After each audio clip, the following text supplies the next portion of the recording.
जय हिंद बच्चों, आज हम फिजिक्स क्लास 12th का चैप्टर नंबर 3 करंट इलेक्ट्रिसिटी को डिस्कस करेंगे। बच्चों, हमने पढ़ा हुआ है जब हम दो चार्जेस लें और उन दोनों चार्जेस को कनेक्ट करें तो जो चार्ज के पास ज़्यादा चार्ज होगा वहाँ से जो चार्ज का फ्लो होगा वो ज़्यादा से कम की तरफ जाएगा। लेकिन ये जो फ्लो होता है बहुत इंस्टेंट फ्लो होता है, जैसा आपने देखा होगा थंडरस्टॉर्म में, जैसा आपने देखा होगा जब एक स्पार्क को लगता है कभी कभी अपनी कार से, वो स्पार्क को भी हम कह सकते हैं ये जो स्पार्क है ये पोटेंशियल डिफरेंस के कारण हुआ। लेकिन बहुत सारे कुछ अप्लायंसेस होते हैं जिनको हम यूज करने के लिए कंटिन्यूअस फ्लो ऑफ करंट देते हैं। ये कंटिन्यूअस फ्लो ऑफ करंट देने के लिए हमें एक कंटिन्यूअस पोटेंशियल डिफरेंस मेंटेन करने की जरूरत होती है। तो एक जैसा विभव अंतर बनाए रखने के लिए हमें एक कॉइल की जरूरत होती है या फिर हमें किसी एक्सटर्नल सोर्स की जरूरत होती है। तो हम इस चैप्टर में पढ़ेंगे कि किस प्रकार हम किसी आवेश को निरंतर बहाएं। तो बहाने के लिए हमें जरूरत है किसी विभव की। आज का हमारा सबसे पहला टॉपिक है इलेक्ट्रिक करंट, इसे हिंदी में विद्युत धारा भी कहते हैं। इसको कुछ इस तरह से एक्सप्लेन कर सकते हैं, the amount of charge that flows through a conductor in a unit interval of time is called electric current. इसको हिंदी में भी कुछ इस तरह परिभाषित किया जा सकता है, चालक के किसी परिच्छेद से एक सेकंड में जितना आवेश प्रवाहित होता है उसे उस चालक में बहने वाली विद्युत धारा कहेंगे। अगर हम माने किसी कंडक्टर में Q चार्ज फ्लो करता है t सेकंड में, तो हम करंट को कुछ इस तरह लिख सकते हैं, current equals to charge upon time. अब हमें मालूम है करंट को हम I से नोट करते हैं, तो I इक्वल्स टू हो जाएगा Q बाय T। जब इसकी यूनिट की बात करेंगे तो हमें मालूम है चार्ज की यूनिट होती है कूलम और टाइम की यूनिट होती है सेकंड। लेकिन करंट एक ऐसी क्वांटिटी है जिसको अपन बार बार यूज करते हैं, इसलिए इसके लिए हम स्पेसिफिक यूनिट यूज करते हैं एम्पियर, और इसका डायमेंशनल फॉर्मूला होगा m0 L0 T0 A। अब हमारा नेक्स्ट टॉपिक है करंट डेंसिटी, इसे हिंदी में धारा घनत्व भी कहते हैं। जैसा कि आपको वर्ड से ही समझ में आ रहा है, किसी पर्टिकुलर कंडक्टर की बात करें हम, किसी पर्टिकुलर कंडक्टर में यूनिट क्रॉस सेक्शनल एरिया से कितना करंट फ्लो होता है उसे हम उसकी करंट डेंसिटी कहते हैं। It is denoted by J, इसे हम J से डिनोट करते हैं। जैसा हमने डेफिनेशन में पढ़ा, J equals to current upon area. जैसे हमने कोई एक वायर लिया, उसका एरिया ऑफ क्रॉस सेक्शन मैंने यहाँ पे A रखा, तो यहाँ पे करंट अपॉन एरिया मतलब I अपॉन A जो होगा वो J के बराबर होगा। अब हम इसकी यूनिट की बात करते हैं, इसकी यूनिट होगी एम्पियर पर मीटर स्क्वायर। इसका डायमेंशनल फॉर्मूला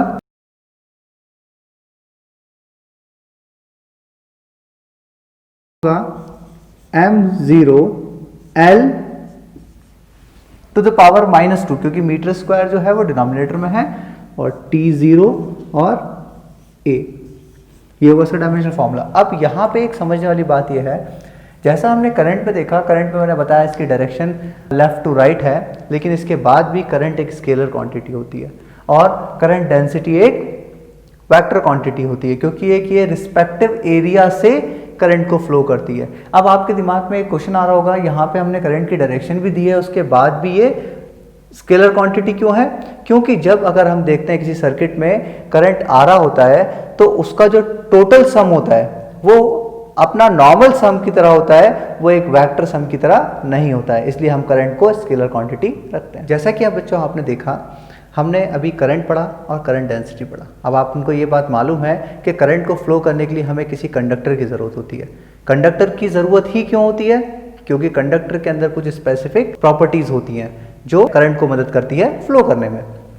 अब उन प्रॉपर्टीज को हम कुछ इस तरह से डिस्कस करते हैं। हम मानते हैं कंडक्टर के अंदर जो फ्री इलेक्ट्रॉन्स होते हैं उनकी क्वांटिटी बहुत ज़्यादा होती है, और जब हम देखें एक 1 मीटर क्यूब वॉल्यूम के किसी मेटल में या किसी कंडक्टर में लगभग 10 to the power 29 number of free electrons होते हैं।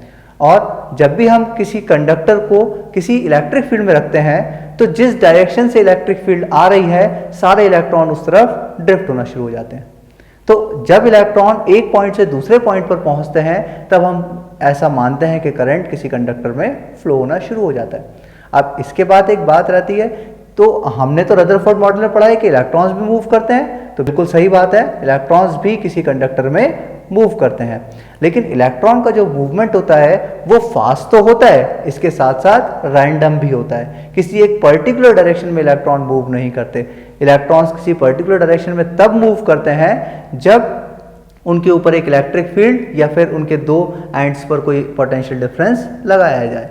इनका मूवमेंट अगर हम नेट मूवमेंट देखते हैं तो इनका net movement without applying of electric field 0 होता है। इसको और अच्छे से समझने के लिए हम मानते हैं कि हमने एक कंडक्टर में n पार्टिकल्स लिए, n चार्जेस लिए। जो n चार्जेस हैं उनकी initial velocity u1, u2, u3 dash un है और ये क्या कर रहे हैं, रैंडम मोशन कर रहे हैं। तो जब हम इन सारी वेलोसिटी का एवरेज निकालेंगे, क्योंकि एक चार्ज ऊपर जा रहा होगा, एक चार्ज नीचे आ रहा होगा, एक चार्ज लेफ्ट, एक चार्ज राइट, तो हम जब इनका एवरेज निकालेंगे तो हमें मिलेगा 0।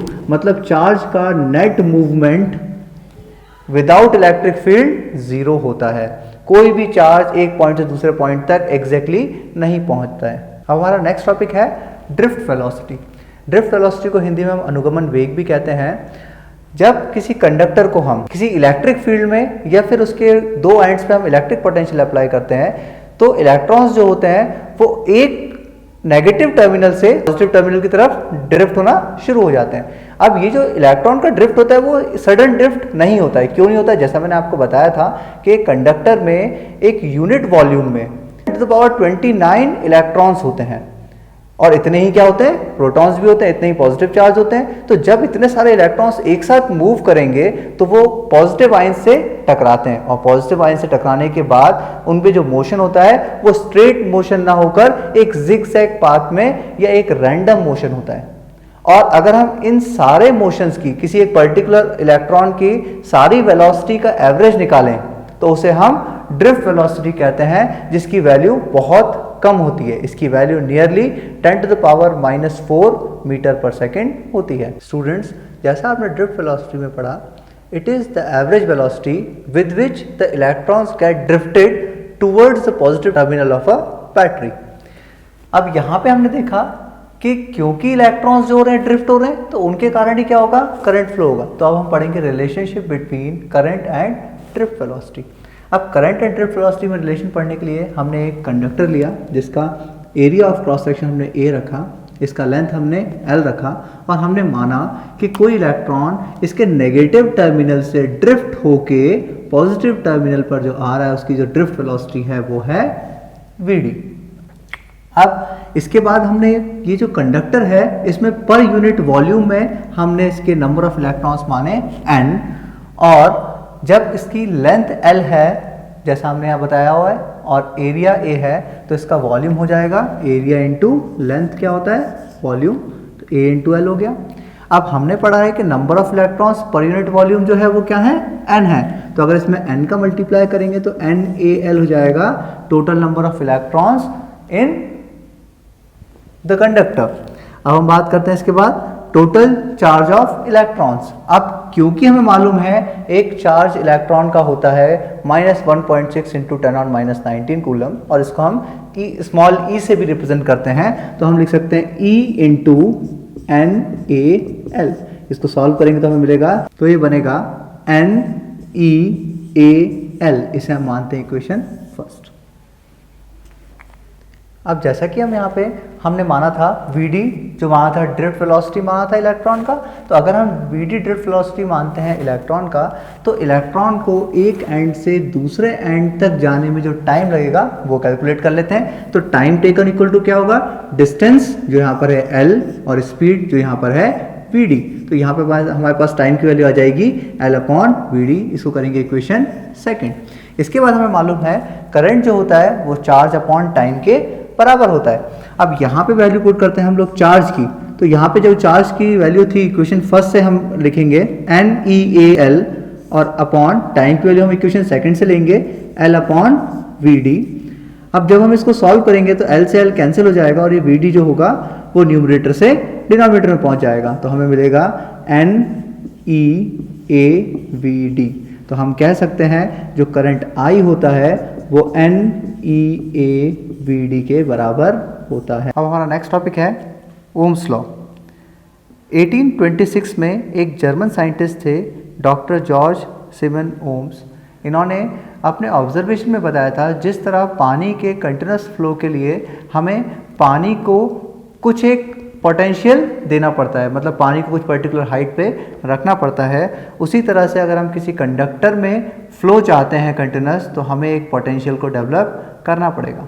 तो इन्होंने बताया था the current flowing through any cross section of a conductor is directly proportional to the applied potential across the ends of the conductor.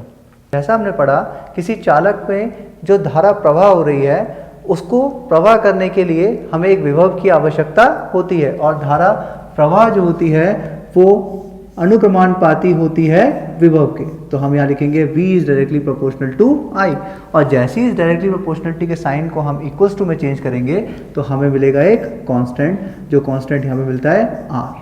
Ohm's law में हमने एक कांस्टेंट रखा था जिसको हमने कहा था रेजिस्टेंस, जिसे हिंदी में प्रतिरोध भी कहा जाता है। इस रेजिस्टेंस की वैल्यू हमने देखी थी V/I। अब क्या होता है रेजिस्टेंस? ये रेजिस्टेंस क्या है? जब किसी चालक में कोई धारा प्रवाह हो रही हो तो धारा प्रवाह होने में जो रुकावटें आती हैं उसे हम कहते हैं resistance. It is also explained like that all the hindrances in the flow of current through a conductor is called resistance. अब हम बात इसकी यूनिट की कर चुके हैं, अब हम बात करेंगे इसकी डायमेंशनल फॉर्मूला की। जैसा हमें मालूम है पोटेंशियल का डायमेंशनल फॉर्मूला होता है mL2T-3A-1 और करंट का डायमेंशनल फॉर्मूला होगा A। जब हम A को ऊपर भेजेंगे तो हमें मिलेगा mL2T-3A-2। इसके बाद हम करेंगे derivation of Ohm's law. Ohm's law का व्यंजक ज्ञात करेंगे। इसके लिए हमने एक कंडक्टर लिया, उस कंडक्टर की लेंथ ली L, area of cross section इस कंडक्टर का हमने लिया A, और हमने माना इसके पास number of free electrons per unit volume जो है वो n है, और जब हम एक बैटरी को इससे कनेक्ट करते हैं तो करंट I इसके अंदर फ्लो करता है। I फ्लो कर इसलिए करता है क्योंकि इलेक्ट्रॉन्स जो हो रहे हैं वो नेगेटिव टर्मिनल से पॉजिटिव टर्मिनल की तरफ जा रहे हैं, और E इस पे इलेक्ट्रिक फील्ड डेवलप होता है। तो हमने एक रिलेशन पढ़ा हुआ है पोटेंशियल डिफरेंस और इलेक्ट्रिक फील्ड में, जो था E इक्वल्स टू V/L। आपको रिलेशन याद होगा, E इक्वल्स टू -dV/dr के रिलेशन से हमने इसको दे निकाला। अब क्योंकि यहाँ पे इलेक्ट्रिक फील्ड है और E एक चार्ज है तो इस पे एक फोर्स लग रहा होगा जो होगा F equals to E into E। क्योंकि हमने फोर्स पढ़ा है F इक्वल्स टू होता है Q इंटू E, क्योंकि यहाँ पे चार्ज E है इसलिए E इंटू E हो गया। अब इस इलेक्ट्रॉन पे फोर्स लगने के कारण ये इलेक्ट्रॉन्स जो होंगे वो एक्सेलरेट होंगे पॉजिटिव टर्मिनल की तरफ। तो अब हम इसका एक्सेलरेशन निकालते हैं। एक्सेलरेशन निकालने के लिए हम न्यूटन्स का सेकंड लॉ यूज करते हैं जो होता है F equals to m into A. अगर m हम मान लें मास इलेक्ट्रॉन का, तो F की जगह हमें वैल्यू मालूम है E इंटू ई, तो ये वैल्यू पुट करेंगे E into E equals to m into A, और इसी प्रकार हमें एक्सेलरेशन की वैल्यू मिल जाएगी E इंटू ई अपॉन m। इसको करते हैं इक्वेशन फर्स्ट। अब जैसा कि हमें मालूम है जो इलेक्ट्रॉन्स हैं वो ड्रिफ्ट वेलोसिटी से पॉजिटिव की तरफ आ रहे हैं, और तो हमने यहाँ रखा Vd equals to drift velocity, और U हमने लिखा इनिशियल एवरेज वेलोसिटी। अब इनिशियल एवरेज वेलोसिटी किसी भी इलेक्ट्रॉन की कितनी होती है?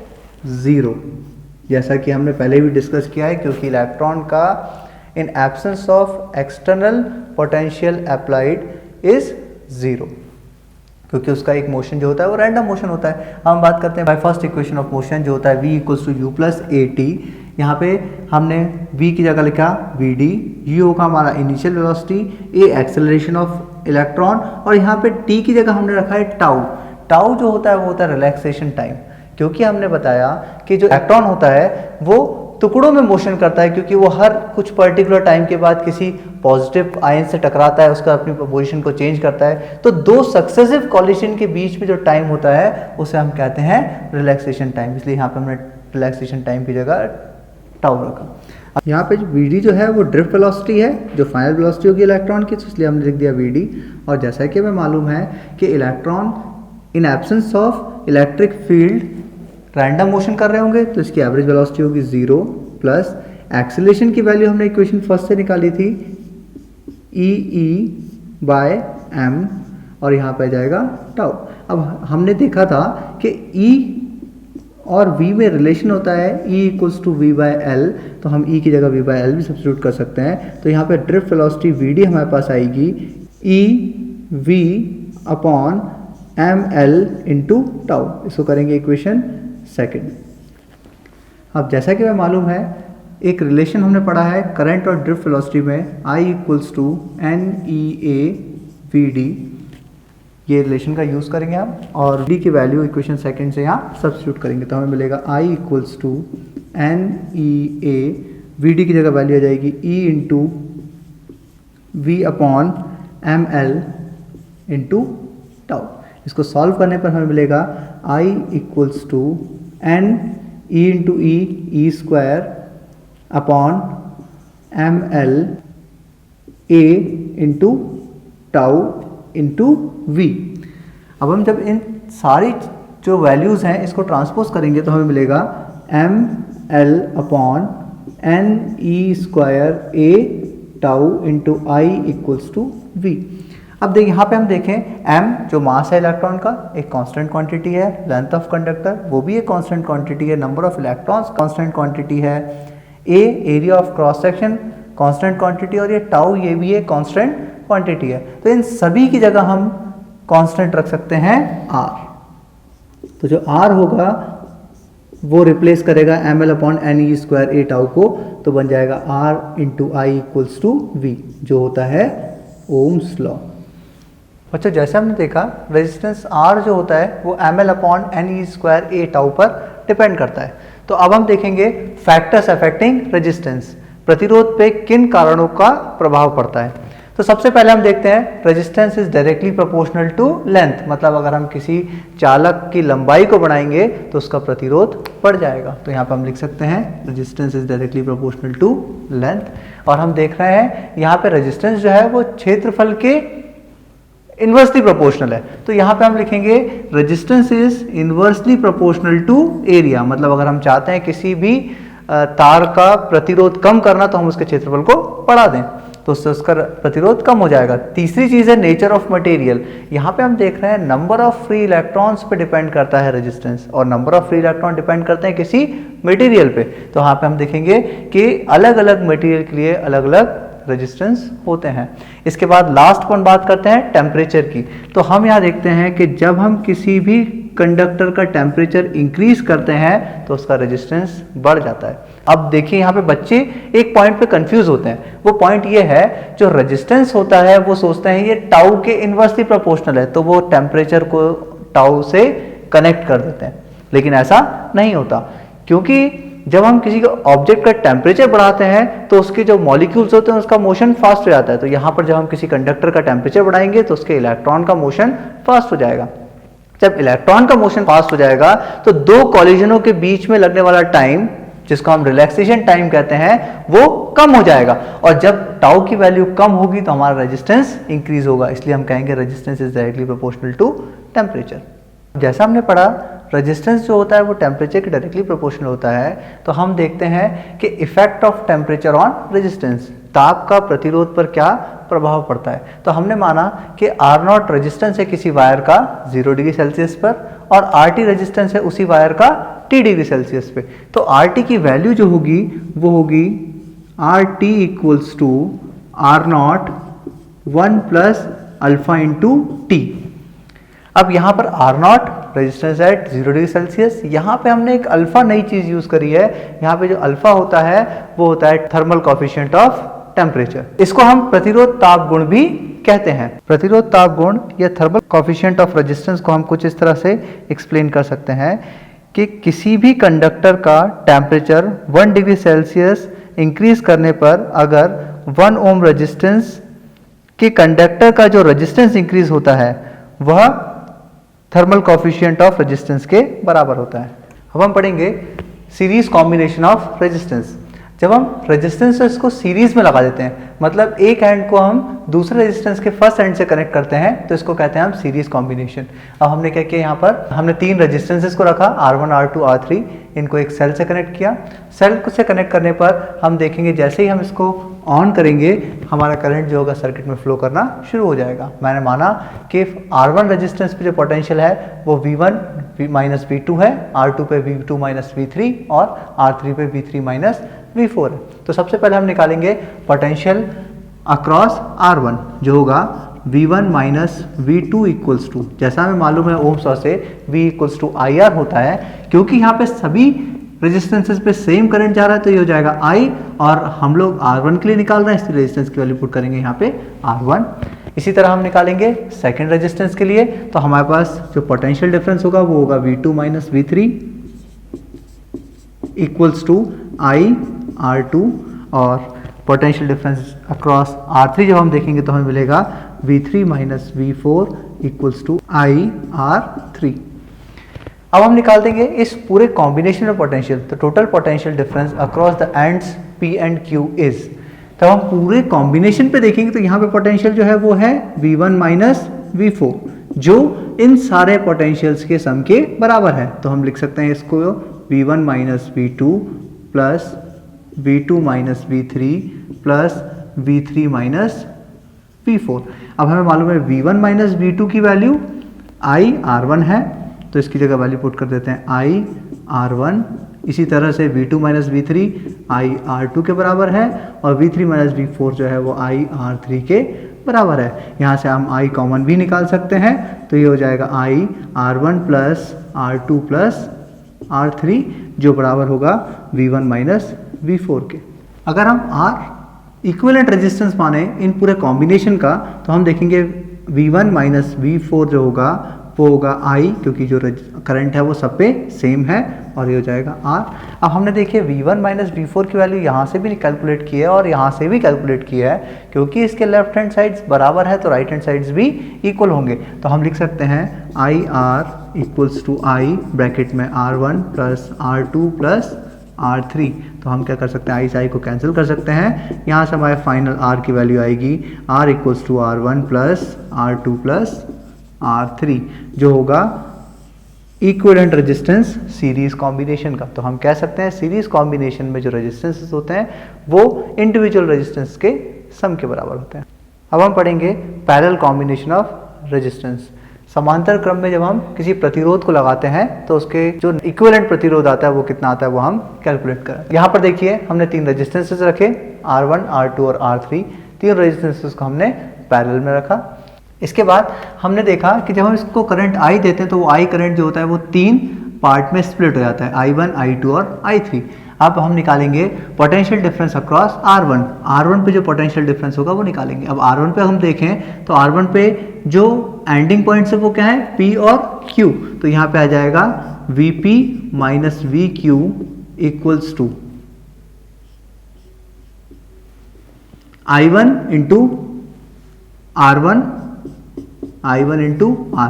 यहाँ से हम करंट की वैल्यू निकाल सकते हैं I1 equals to VP minus VQ upon R1। इसी तरह से हम निकालेंगे पोटेंशियल अक्रॉस R2।